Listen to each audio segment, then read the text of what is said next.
So guys, in this section, we're going to be talking about the high-yield pathophysiology of syphilis and discuss its different stages. Now, this is going to be a bit difficult topic to remember, but we'll try to make it as simple for you as possible, so try to pay attention. Now, to start off, it's important to remember that Treponema Pallidum is a very tiny organism that is invisible on light microscopy. Thus, it is identified by the distinct spiral movements of the organism on dark field microscopy. Now, another high yield point to remember is that the incubation period of this organism or this disease is about 20 to 90 days. So it takes about 20 or so days for the first initial signs and symptoms of the disease to appear. And it can range from 20 to 90 days. Now, Treponema Pallidum itself produces no important toxins or enzymes. The organism infects the endothelium, that is the inner lining of the vessels, and it causes proliferative endartritis with an accompanying inflammatory infiltrate which is rich in plasma cells. Endartritis has a central role in the tissue injury at all sites involved by syphilis, but its exact pathogenesis has not been clearly understood even up till now. Now, there is no evidence that the spirochete causes any damage to the host tissue directly.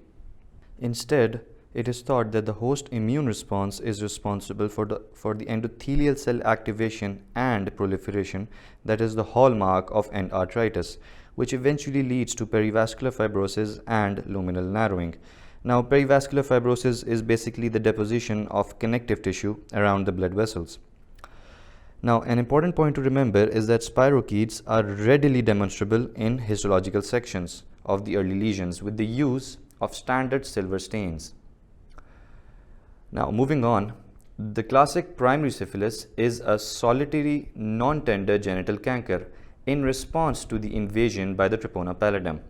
Now, the canker begins as a small firm papule which gradually and slowly enlarges to produce a painless ulcer which has well-defined indurated margins and a clean moist base. However, there are patients which can have multiple non-genital cankers as well, and these can be seen on the digits, on the nipples, on the tonsils, as well as on the oral mucosa. Now, even without treatment, these primary lesions will go away without scarring. However, if untreated, the spirochetes can spread via the blood, that is, can lead to bacteremia and can spread to many organs, resulting in progression of primary syphilis to the more dangerous secondary syphilis.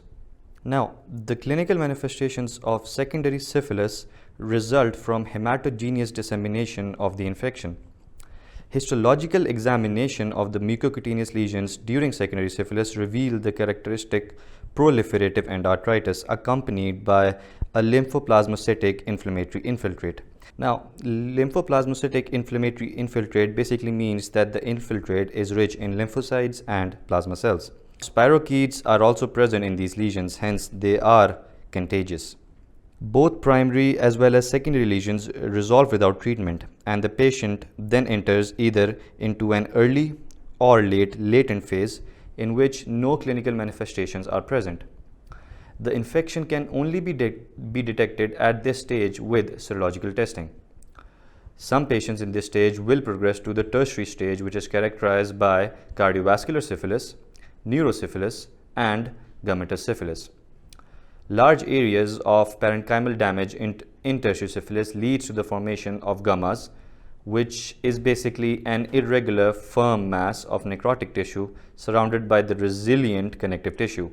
Though not clearly understood, emergence of these lesions probably is related to the development of delayed hypersensitivity. So just to give you a summary of what we have learned in the pathophysiology section, some few important points to remember. Number one is that Treponema Pallidum can only be seen on dark field microscopy. Number two, primary syphilis is characterized by a painless canker. Number three, secondary syphilis occurs due to the hematogenous dissemination of the infection. And number four, that tertiary syphilis is characterized by cardiovascular syphilis, neurosyphilis, and gummatous syphilis. Now, in the next section, we will be discussing the clinical features of all these different types of the stages of syphilis, and it will give you a better understanding of the topic. So see you in the next section. Thank you.